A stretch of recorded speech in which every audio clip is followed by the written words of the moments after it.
Assalamualaikum, selamat pagi. Pertama-tama eh,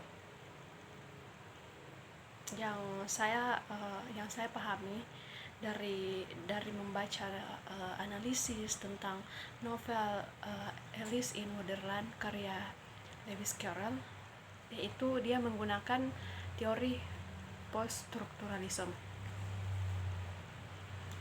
Jadi eh, banyak karya sastra yang menarik perhatian pembaca karena strukturnya yang tidak biasa, seperti plot yang menawan dan pengungkapannya. Jadi pada novel Alice in Wonderland ini, Lewis Carroll sepertinya ingin menunjukkan bagaimana orang-orang yang supaya bisa terbebas dari masalah, dan cerita ini digambarkan dari lubang kelinci, yaitu kenapa digambarkan dari lubang kelinci, karena Alice jatuh ke dalam lubang kelinci dan dia berpetualang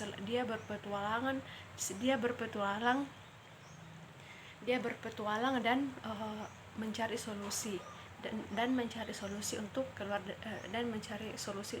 dari lubang tersebut. Teori strukturalisme ini salah satu yang dianggap cocok untuk novel Alice in Wonderland. Kenapa? Karena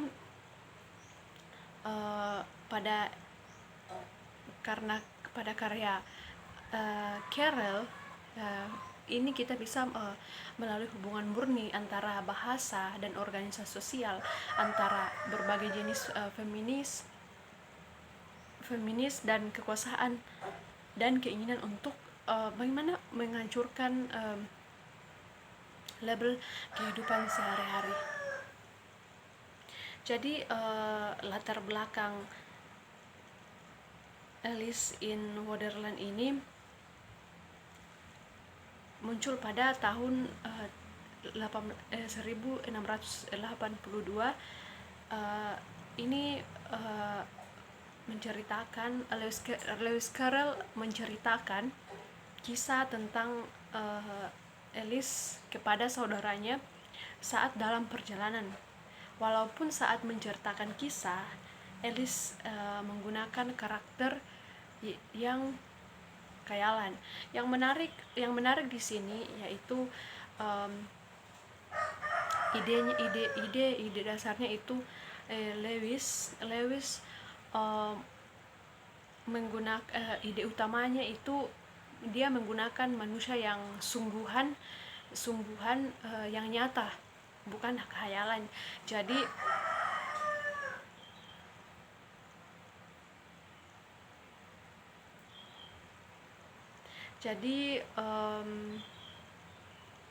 dalam novel tersebut ini memiliki keunikan dan ketertarikannya tersendiri, karena dalam novel tersebut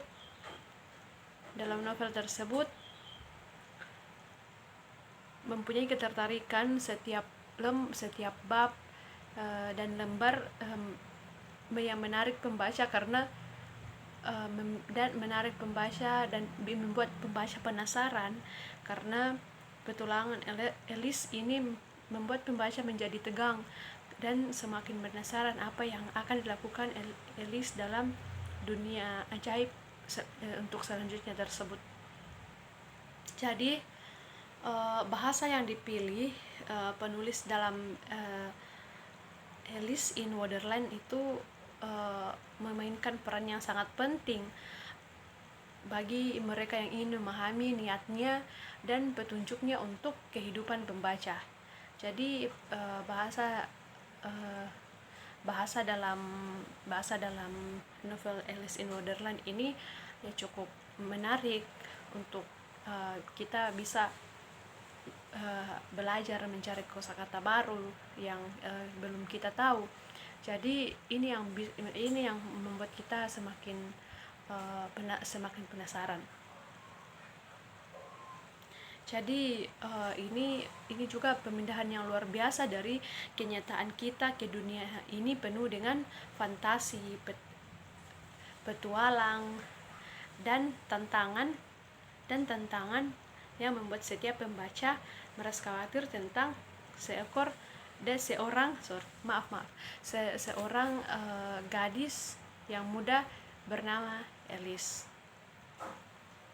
Jadi terlepas dari kenyataan bahwa cerita tampaknya semacam fantasi, mulai dari sejak awal aturan yang melekat pada dunia temporal, kesulitan dan teka-teki yang dihadapi Alice, dan solusi yang dia buat, semua ini membuat pembaca dalam ketegangan. Tentu membuat setiap babnya lebih menarik dari sebelumnya. Jadi seorang gadis kecil ini menemukan dirinya di negeri ajaib yang aturannya belum diketahui sebelumnya. Seorang gadis kecil yang dia tidak tahu apa-apa saat dia terjatuh saat terjatuh ke lubang kelinci tersebut. Jadi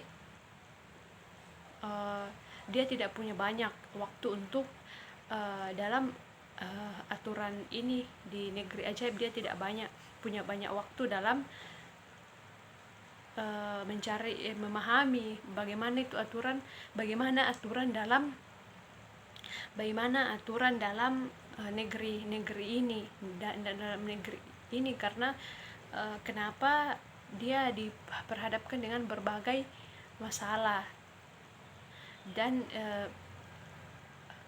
dia berhadapkan untuk berbagai masalah, dan untuk melewati masalah tersebut dan menjadi itu bagian yang penting dari dunia